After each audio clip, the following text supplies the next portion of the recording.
Dae-sung stared at his computer screen. It was 3 in the morning and he could not sleep.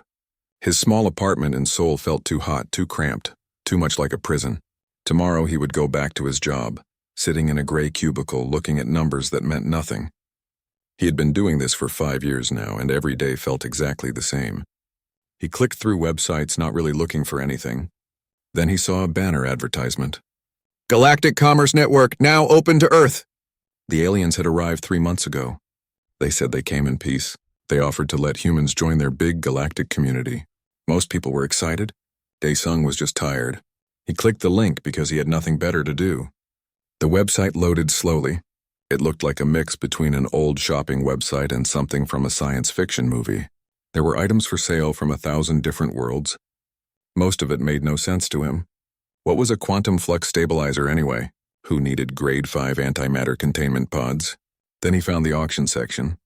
One listing caught his eye because the price was so low. Military-grade deep space vessel. Slight cosmetic damage. No refunds. Starting bid 0.01 universal credits. Dae-sung clicked to see the exchange rate. 1 universal credit equaled about 50 cents in Earth money. He laughed. This had to be a scam. Nobody sold a spaceship for 50 cents. But he had signed up for the website, and they had given him 1 free universal credit as a welcome bonus. What did he have to lose? He placed his bid and went to bed, forgetting about it completely. 3 days later, Dae-sung woke up to the sound of screaming. He stumbled to his window and looked down at the parking lot. Something massive sat there, crushing 4 cars and a motorcycle. The thing was huge, maybe as big as a passenger airplane. It looked like someone had taken a giant knife and carved it from metal. The surface was smooth and shiny, changing from silver to purple depending on how the light hit it. Black scorch marks covered one side, and there was a big dent near what looked like a gun. His phone buzzed with messages. His neighbors were losing their minds. The police were on their way. And Dae-sung had an email notification. Congratulations on your purchase. Your item has been delivered. He pulled on clothes and ran downstairs. A crowd had gathered around the ship.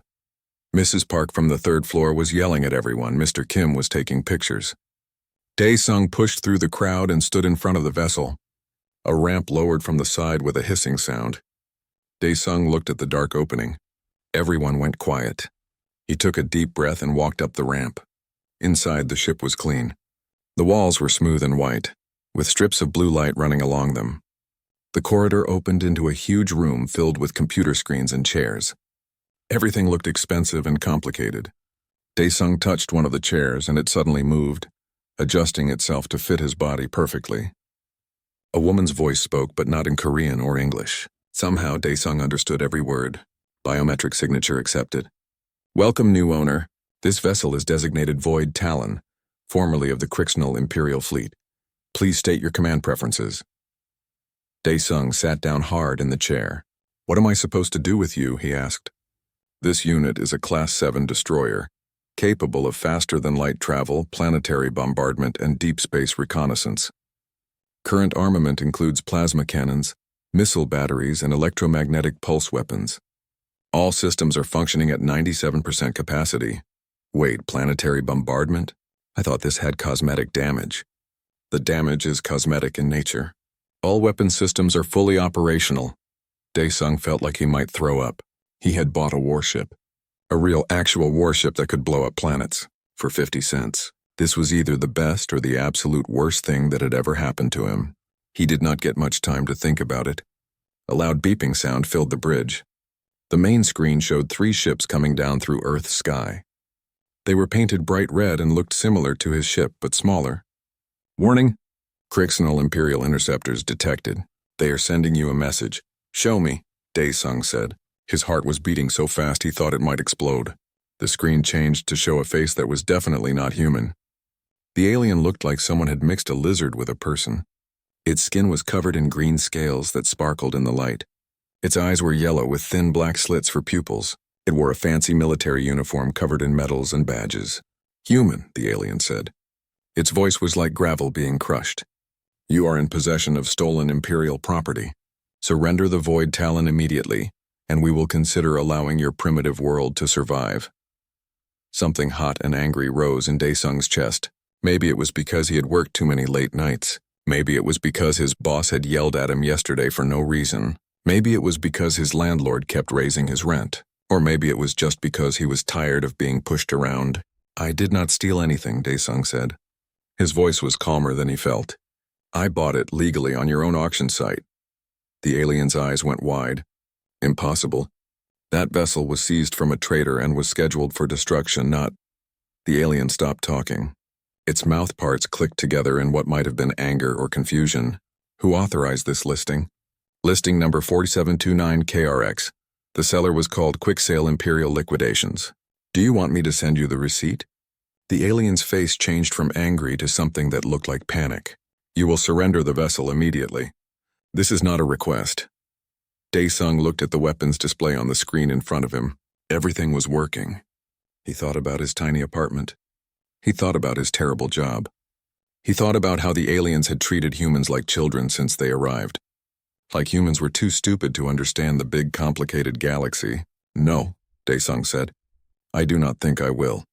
The alien commander's face twisted into rage. "You dare—" Dae-sung pressed a button and cut off the transmission. The screen went blank. He sat there for a moment, wondering if he had just made the biggest mistake of his life. "Ship," he said. "How fast can we leave Earth?" 47 seconds to reach minimum safe distance for faster-than-light jump. "Do it. Right now." The ship's engines roared to life. The sound was like thunder mixed with a hurricane. Dae-sung was pushed back into his chair as the Void Talon shot straight up into the sky. Through the windows, he watched his apartment building get smaller and smaller. He watched Seoul disappear below him. He watched Earth become a blue and white ball shrinking in the distance. The 3 red Imperial ships tried to follow him, but they were too slow. The Void Talon was faster, stronger, better. Within seconds, Dae-sung had left them behind. He was in space now. Really in space. He looked at the stars surrounding him on all sides. They were so bright, so beautiful, so endless. He had spent his whole life in one small apartment in one small part of one city on one planet, and now the entire universe was open in front of him. Dae-sung started to laugh.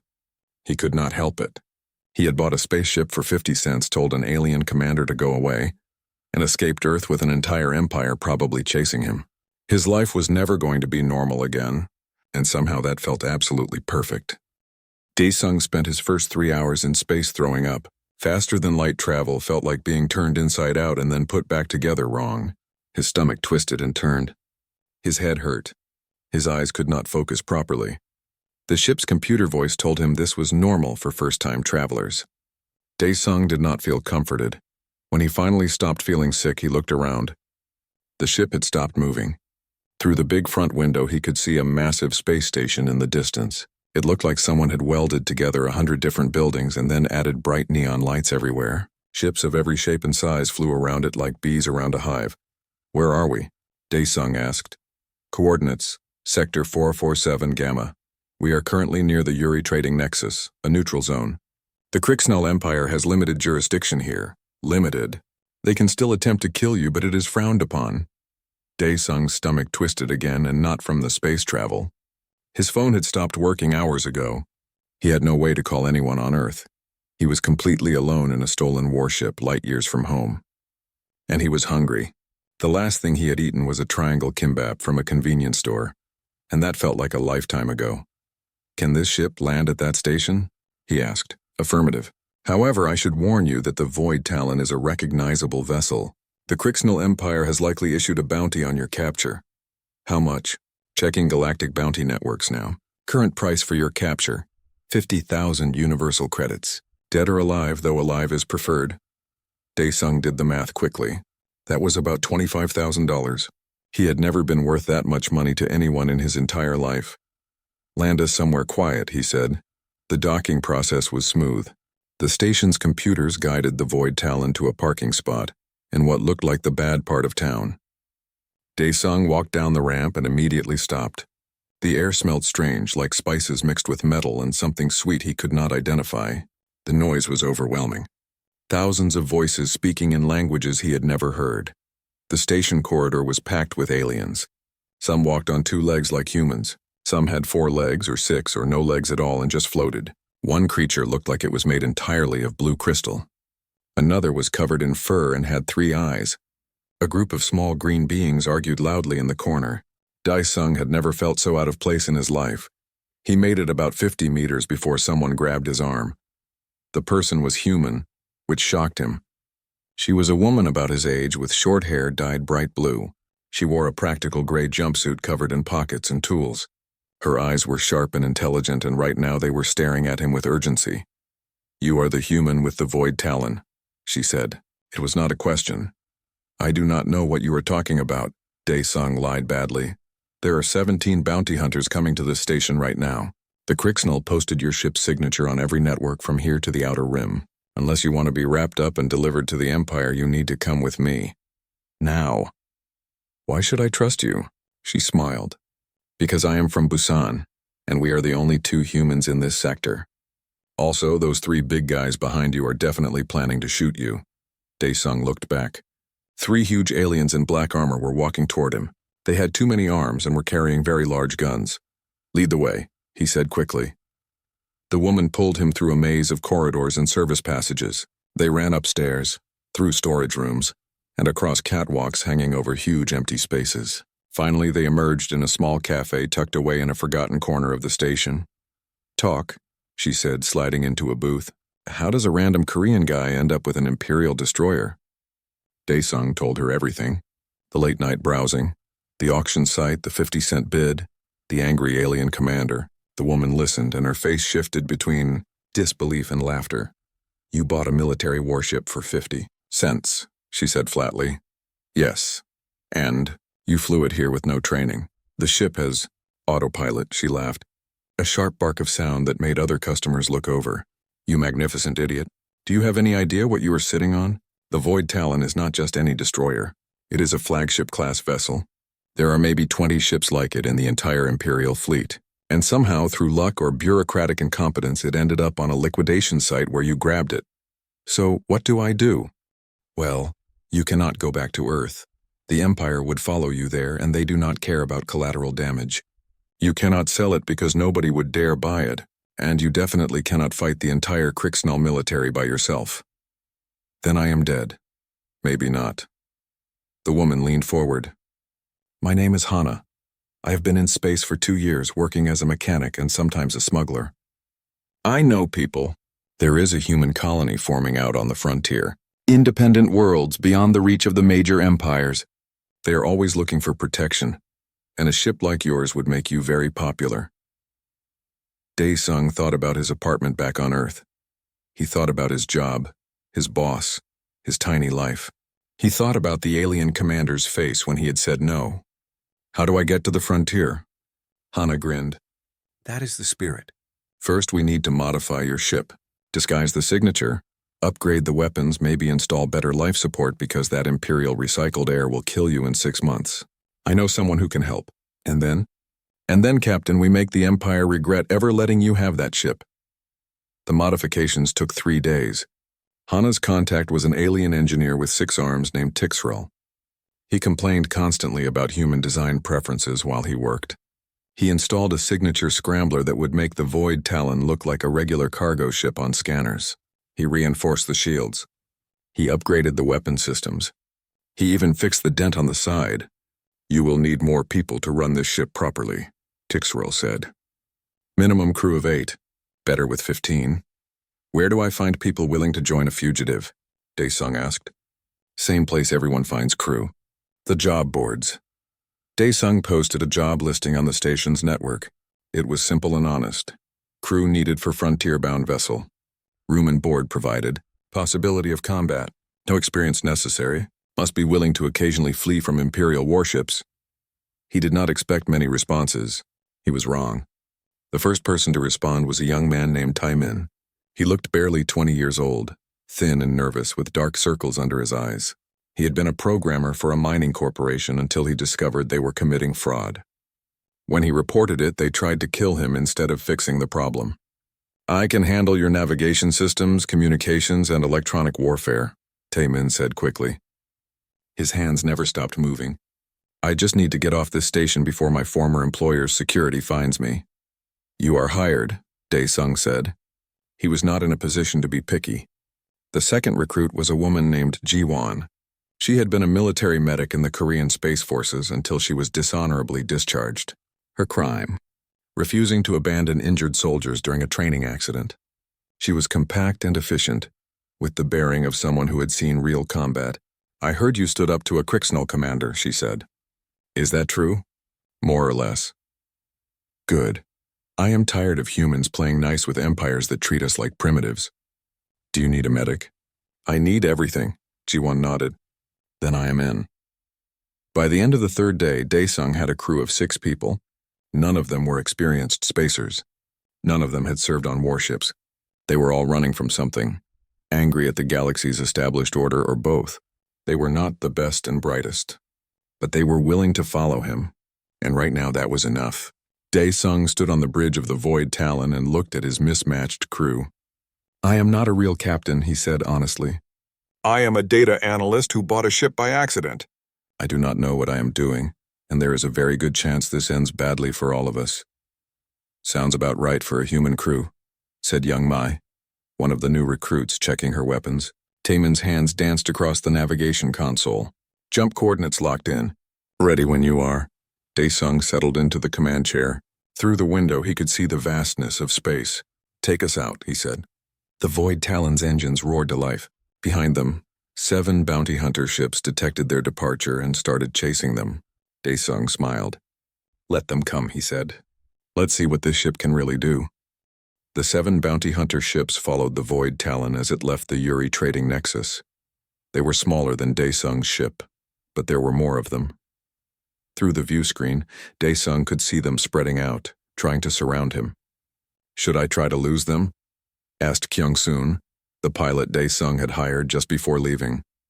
She was experienced, having run her own small trading ship until a corrupt imperial governor had stolen it from her and her husband. Daesung thought about every action movie he had ever watched. He thought about every underdog story he had ever read.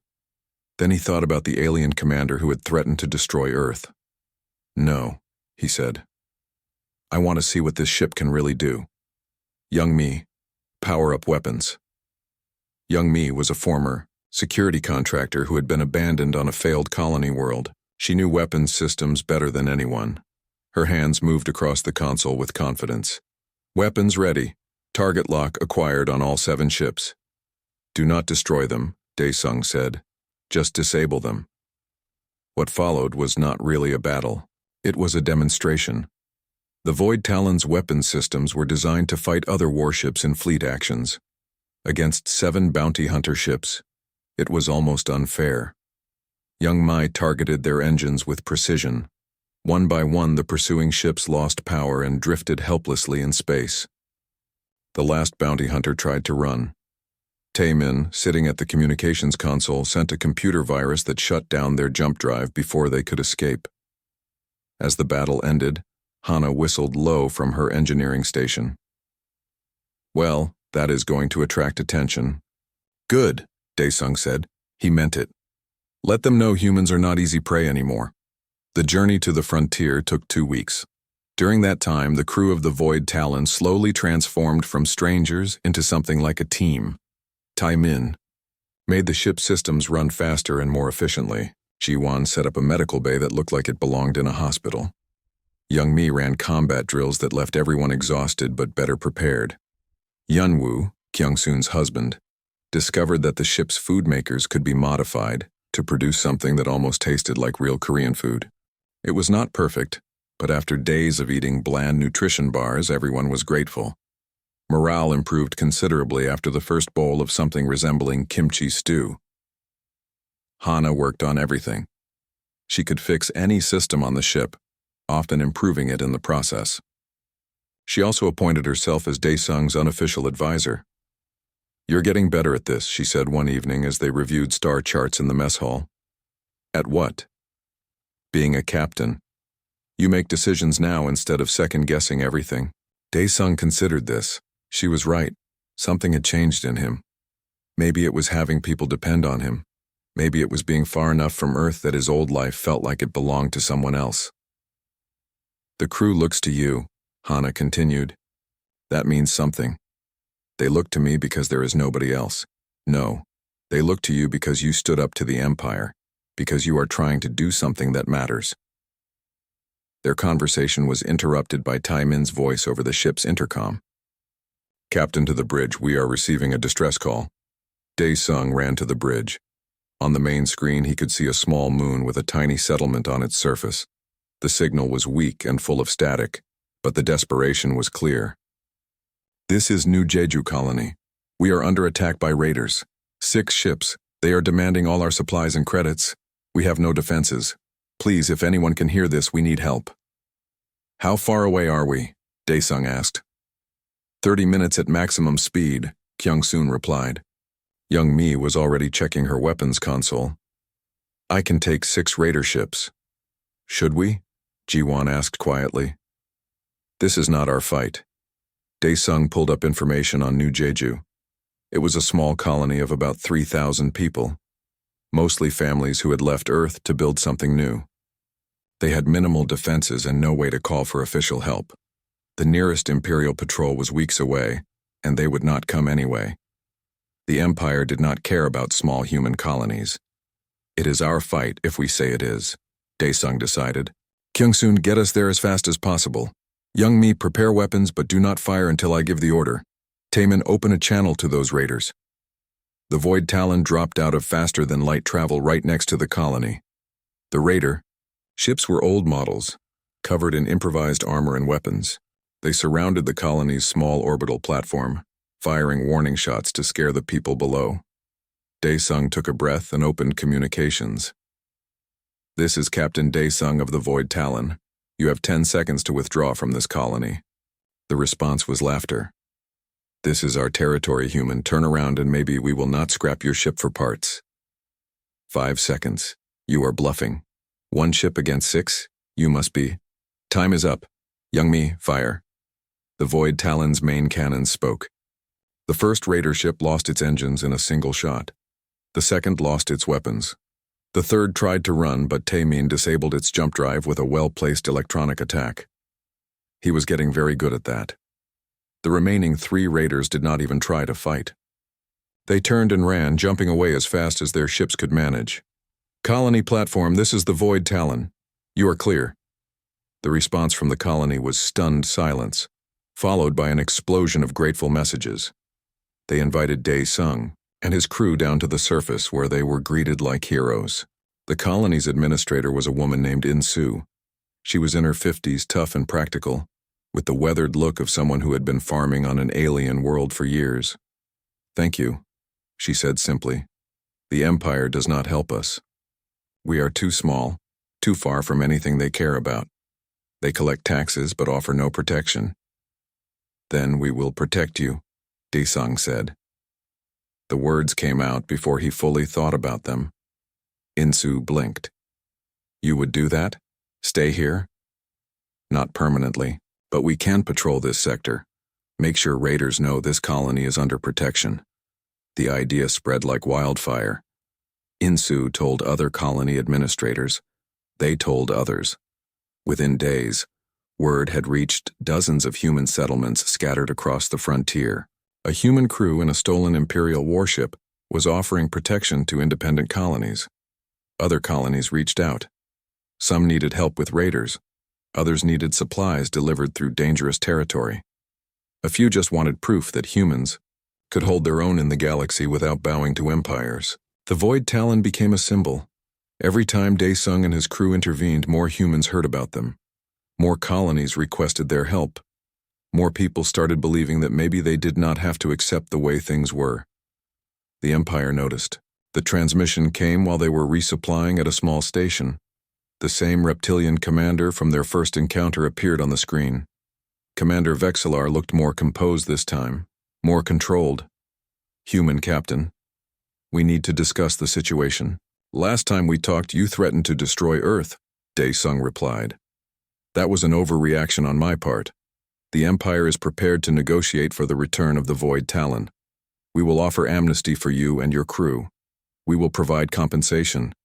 We will even grant citizenship rights and privileges. And if I refuse? Vexillar's expression hardened. His scales seemed to darken. Then we will be forced to take more direct action. You have embarrassed the Empire, Captain. You have inspired other species to question our authority. That cannot be allowed to continue. Then come and take your ship back, Daesung said calmly. If you can. He cut the transmission. That was probably unwise, Hana observed from her station. Probably, Daesung agreed. But I am tired of empires deciding what humans can and cannot do. So what now? Daesung looked at his crew. They were watching him, waiting for orders. These people who had been strangers 2 weeks ago were now depending on him to make the right choice. Now we prepare, he said. The Empire is coming, and when they get here we show them that humans do not scare easily. His crew nodded. Nobody argued. Nobody tried to leave.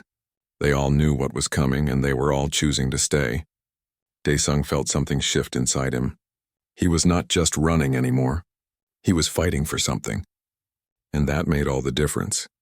The Empire gave them 2 weeks. 2 weeks where every human colony in the frontier held its breath and waited. 2 weeks where Daesung and his crew worked day and night to prepare for what was coming. Taiman reached out to every independent ship captain he could contact. He built a communication network that connected dozens of colonies. He shared tactical data and defensive strategies. He worked 18 hours a day until Hana forced him to rest. Ji-won traveled to different colonies teaching people emergency medicine. She trained volunteers and set up supply caches of medical equipment. She knew that when the Empire came, people would get hurt. She wanted to be ready to save as many as possible. Young Mi organized militia groups on 12 different colonies. She taught civilians how to use weapons, how to defend their homes, how to stay calm under fire. Most of them had never held a gun before. She turned them into soldiers in 2 weeks. Kyung-soon and her husband Hyunwoo made supply runs between colonies. They brought together food, fuel, ammunition, and spare parts. They created a supply chain that could keep the frontier running even during a siege. Hana worked miracles on the Void Talon.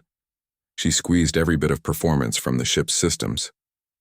She improved the weapons, reinforced the shields, and made the engines faster. By the time she was done, the ship was running at 105% efficiency, which she said should have been impossible. Daesung found himself doing something he never expected. He became a leader.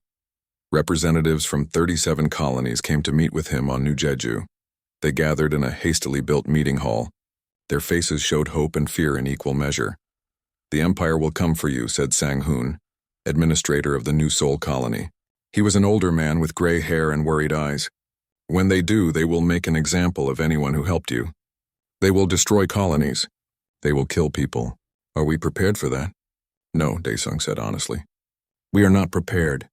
We will never be fully prepared. But we can still fight. With what? Demanded Bora, a young woman who ran a small mining colony. Most of our ships are cargo haulers and mining platforms. We have no military vessels except yours. We cannot fight an imperial fleet. We do not have to win, Daesung replied. We just have to make attacking us cost more than it is worth. The Empire has thousands of worlds to manage. If we make the frontier too much trouble, they will eventually leave us alone. You are asking us to risk everything on a gamble, Sang-hoon said quietly. I am asking you to stop accepting that empires get to decide our future. I am asking you to fight for the right to live free. Yes, it is dangerous. Yes, some of us might die. But if we do nothing, we will spend the rest of our lives bowing to aliens who think we are too primitive to matter. The room went silent.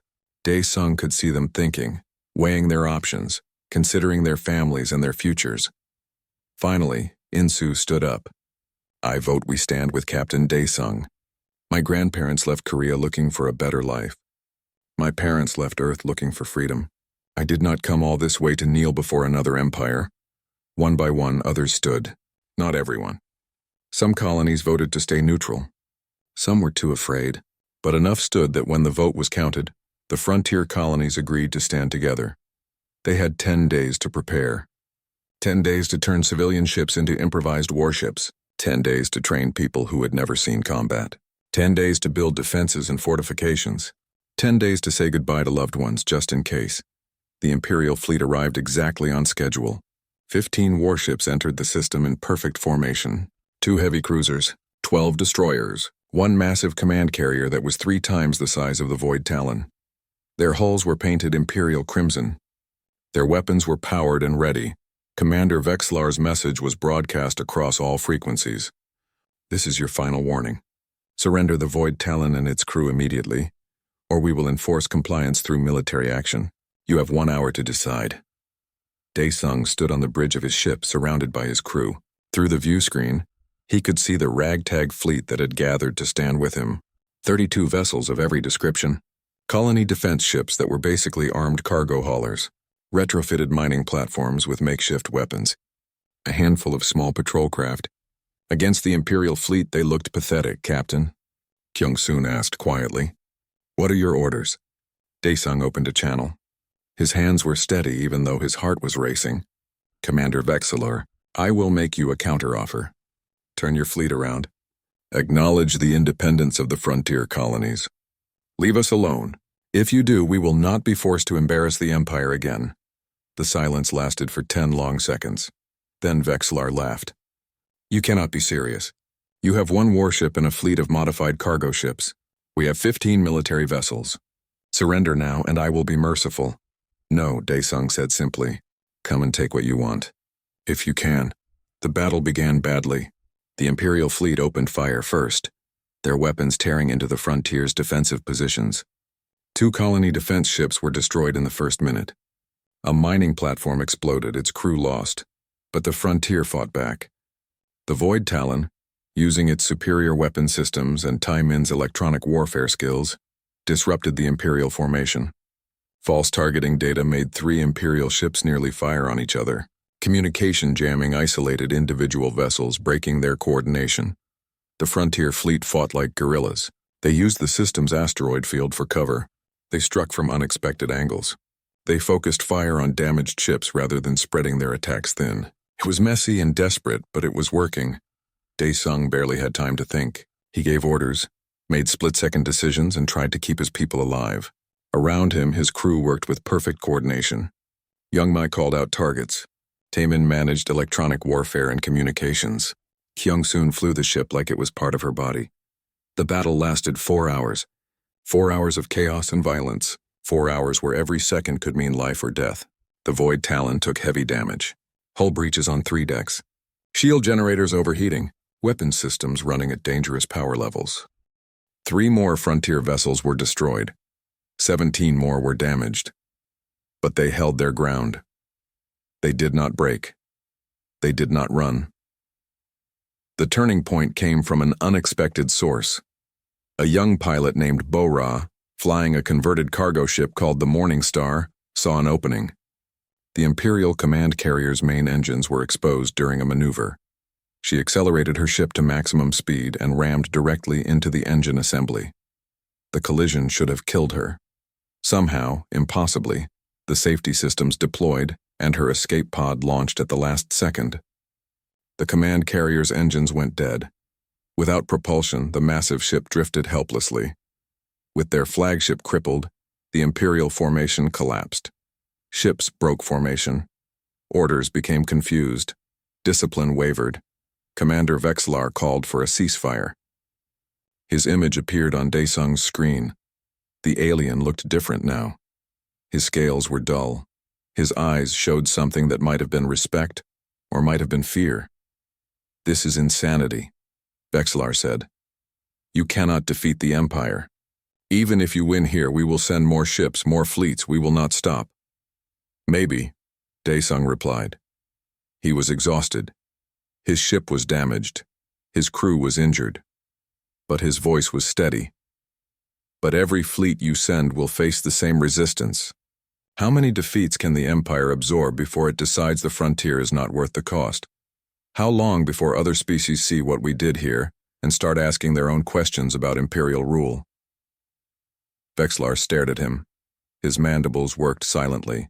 We do not want war, Daesung continued. We just want to be left alone. Withdraw your fleet. Tell your Empire that the frontier is independent. Or keep fighting and explain to your superiors how a data analyst with a crew of misfits humiliated the Imperial Navy. Twice. The silence stretched. Daesung could hear his own heartbeat. Finally, Vexilor nodded slowly. You have made your point, human. I will recommend that the Empire cease operations in this sector. But understand this. You have made powerful enemies today. I will take my chances. The Imperial fleet withdrew. Damaged ships limped toward the jump point. Within an hour, they were gone.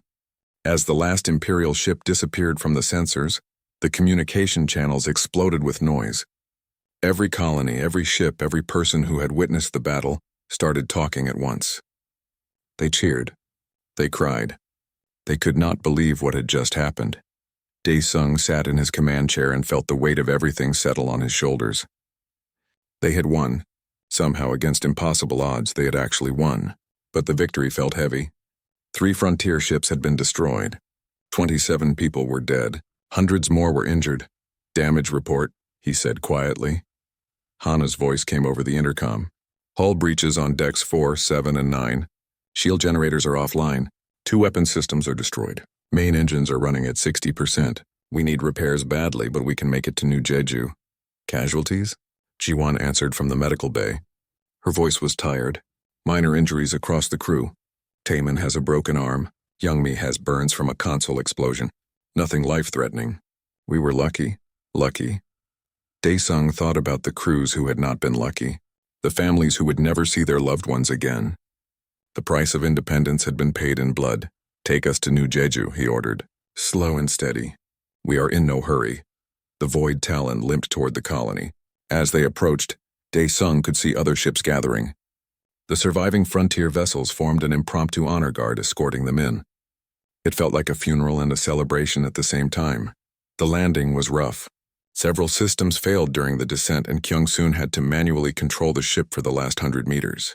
When they finally touched down in the colony's main landing field, half the ship's crew collapsed from exhaustion. Outside, thousands of colonists had gathered. They filled the landing field, spilling out into the streets beyond. As the crew of the Void Talon descended the ramp, the crowd erupted. People cheered. Children waved makeshift flags. Someone had already painted Void Talon, Defender of the Frontier, on a banner 20 meters long. Insu pushed through the crowd and grabbed Dae-sung in a fierce hug. You did it, she said. Her voice cracked with emotion. You actually did it. We all did it, Dae-sung replied. Everyone who fought. Everyone who stood together. The celebration lasted 3 days. It was part memorial service, part victory party, part planning session for the future. Representatives from every frontier colony gathered on New Jeju to discuss what came next. On the second day, Dae-sung stood before the assembled colonists in the meeting hall.